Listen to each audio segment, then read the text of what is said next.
မင်္ဂလာပါရှင်ကျမတို့ channel ကနေနောက်ဆုံးရရှိထားတဲ့သတင်းသစ်များကိုတင်ဆက်ပေးပါရမယ်ပထမဦးဆုံးမြောက်ရီမြို့နယ်တွင်ရှိကြားဖြတ်အွန်လိုင်းငွေလိမ်စင်တာများတွင် Starlink အင်တာနက်များကိုပုံမတိုးချဲ့အသုံးပြုလာမှု American Congress ကစတင်စုံစမ်းစစ်ဆေးနေတဲ့သတင်းကြောင်းကိုတင်ဆက်ပေးပါမယ်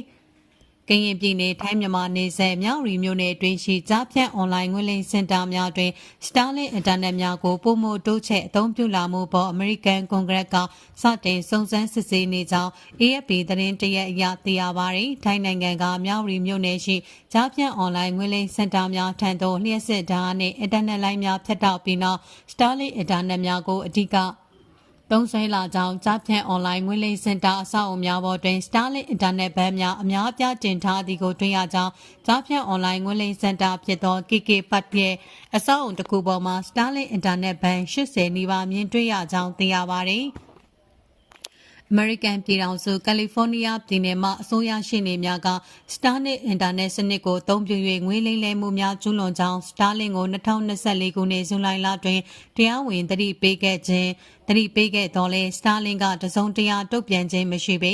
စိုးရိမ်ပူပန်နေကြတဲ့ထိုင်းနဲ့ American နိုင်ငံရေးသမားများသည် Starlink ဂျိုရူအင်တာနက်ပိုင်ရှင် Elon Musk ကိုသတိပေးနှိုးဆော်မှုများလှုပ်ဆောင်နေကြပြီး American အထက်လွှတ်တော်အမတ်က Elon Musk ကို Starlink အင်တာနက်ကိုကြားဖြတ်အွန်လိုင်းငွေလိမ်ဂိုဏ်းများကအသုံးပြုနေမှုကိုအရေးယူဆောင်ရွက်ရန်တိုက်တွန်းထားပါတယ်။ယခုအခါ American Congress လွှတ်တော်ပူးရဲစီးပွားရေးကော်မတီကကြားဖြတ်အွန်လိုင်းငွေလိမ်စင်တာများနဲ့ Starlink အင်တာနက်တို့ပတ်သက်နေမှုများကိုစတင်စုံစမ်းစစ်ဆေးနေပြီဖြစ်ကြောင်းသိရှိရပါတယ်။ American စိုက်ဘာရာဇဝတ်မှုဆိုင်ရာအစိုးရရှေ့နေကလည်း American ကုမ္ပဏီတစ်ခုကဒီလိုတွေဖြစ်နေဖို့က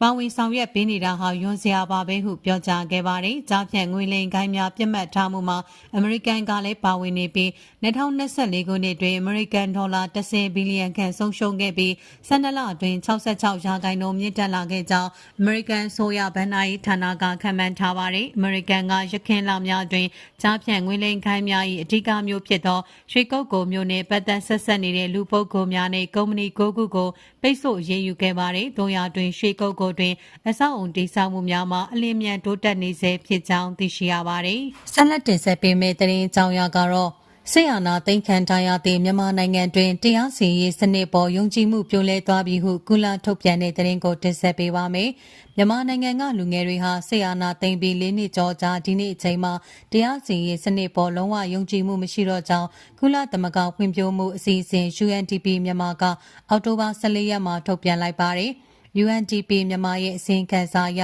အသက်18နှစ်ကနေ35နှစ်ကြားလူငယ်80%ခန့်ဟာအာဏာပိုင်တွေကိုမယုံကြည်ကြတော့ကြောင်းလူငယ်တွေအတွက်ရဲနဲ့တရားရုံးတွေဟာဘေးကင်းရာမဟုတ်ဘဲကြောက်ရွံ့ခြင်းနဲ့အမျက်ထုတ်ခံရခြင်းရဲ့အရင်းမြစ်ဖြစ်တယ်လို့သိရပါတယ်။ဒါ့အပြင်မြန်မာနိုင်ငံဟာကမ္ဘာပေါ်မှာရာဇဝတ်မှုအများဆုံးကြုံတွေ့ရတဲ့နိုင်ငံဖြစ်လာပြီးမူရစ်စေဝါနဲ့ရာဇဝတ်ဂိုဏ်းတွေရဲ့လွှမ်းမိုးမှုတွေလည်းကြီးထွားလာတာကြောင့်လူငယ်9တန်းခန့်ဟာစိုးရိမ်ပူပန်မှုတွေနဲ့နေထိုင်နေရကြောင်းထောက်ပြပြောဆိုထားပါတယ်။မြန်မာနိုင်ငံမှာ